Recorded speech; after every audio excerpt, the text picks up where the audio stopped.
자, 이번 시간에는요, 음함수의 미분과 매개변수의 미분을 배우도록 하겠습니다. 음함수가 무엇이고 매개변수가 무엇인지도 설명을 해드리고요. 그 다음에 설명을 연결할게요. 자, 함수를 표현할 때요. 자, 이렇게 두 가지가 있어요. 예를 들어서 y는 x제곱이라는 표현이 있을 수 있고요. y는 마이너스 x제곱은 0이라는 표현이 있을 수 있어요. 그쵸? y는 하고 나타내는 이런 식을요, 우리는 양함수라고 사실 불러요. 음함수의 반대는 음의 반대는 양이잖아, 그지? 그러면 는영으로 한쪽으로 다 몰아서 는영의 형태로 나타낸 거를 우리는 음함수라고 불러요. 근데 사실은 양함수라는 표현 잘 안 쓰잖아요. 그래서 그냥 굳이 중요하진 않아요.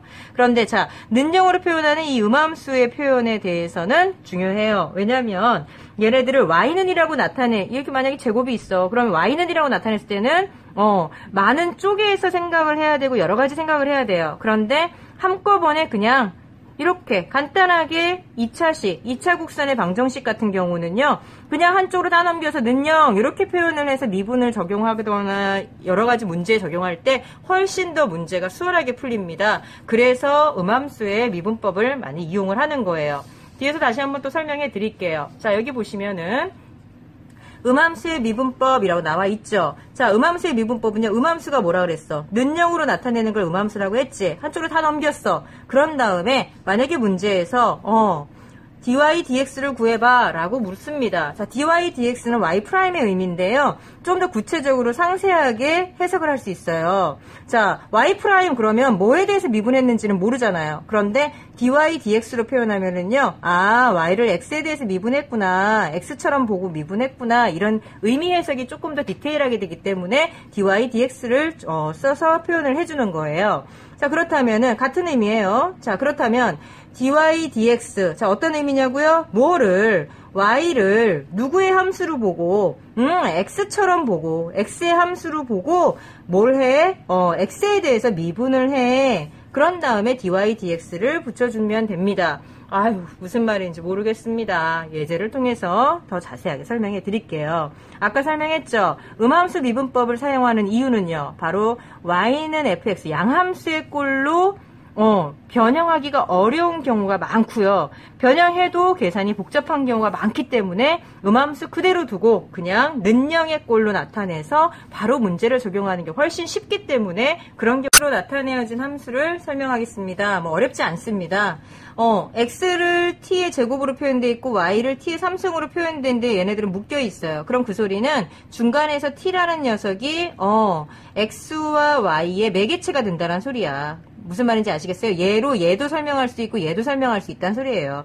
연결해주는 이 녀석을 우리는 매개 변수 t라고 보통 얘기해요. 보통 t가 나오는 이유는요, 저 뒤에서 시간이나 거리 속도 있잖아요. 거리 속도 문제에서 또 적용할 때 또 적용을 하고요. 또 여기서 보통 보면 세타로 표현되어 있잖아요. 얘는 매개 변수가 뭐가 되는 거예요? 그렇죠. 세타로 x와 y를 대신 설명할 수 있다라는 거잖아요. 얘는 뭐예요? 그렇죠. 각에 대한 질문을 할 때 보통 세타를 많이 쓰기도 합니다. 코사인 t, 사인 t로 표현도 가능하고요. 이해되셨죠? 자, 그냥 선생님, 그러니까 결국은 바로 y는 x제곱 이런 게 아니라 이렇게 얘를 쪼개가지고 하나의 매개체를 가지고 얘네들을 설명도 할 수 있다라는 거군요. 그렇죠. 자, 그러면 매개변수로 나타내는 것은 곡선을 표현하는 하나의 방법이기도 하고 2차 곡선은 매개변수를 사용하여 나타낼 수 있습니다. 이해되셨어요? 자, 그러면 계속 갈게요. 자, 요거 보시겠어요? 매개변수로 나와 있는 식이 함수가 있을 때요, 얘를 접선의 방정식을 구해봐 라고 문제가 만약에 나온다면 그때는 어떻게 하면 될까요? 자, 이렇게 하면 됩니다. 여기 미리 써놓을게요. 이게 프라임이 들어가야 돼요. 자, 우리 그거 있었죠? 한 점 x1, y1을 지나고 기울기가 m인 직선의 방정식 구해봐. 기억나세요? 어떻게 구했어요? 식 불러봐봐. 시작. y-y1 그리고 기울기 m 그리고 뭐예요? x-x1 이렇게 됐던 거 기억나세요? 1학년 때 배웠어요.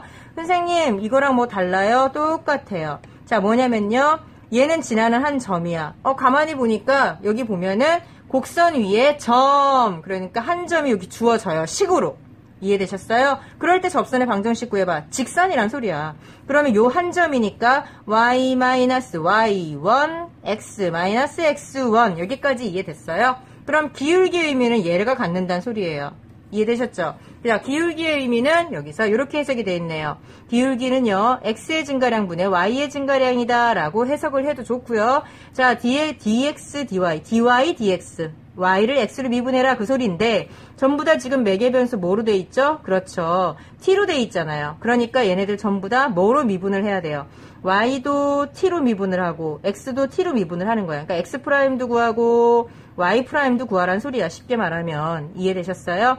그러면 얘는 결국은 y'은 g'이잖아. 다 미분을 하라는 거니까. g', 그 다음에 x 미분해. 그래서 x를 미분한 거분에 y를 미분한 게 뭐다? 접선의 기울기다라는 걸 우리가 미분해서 배웠어요. 기억나세요? 따라서 선생님 기울기 구하고 한 점 구하면 되겠네요. 맞아요. 바로 다시요. 뭐하고 기울기와 한 점 구한 다음에 요식에다가 대입해라. 이게 방법이에요. 이따가 예제 통해서 한번 문제 풀어볼게요.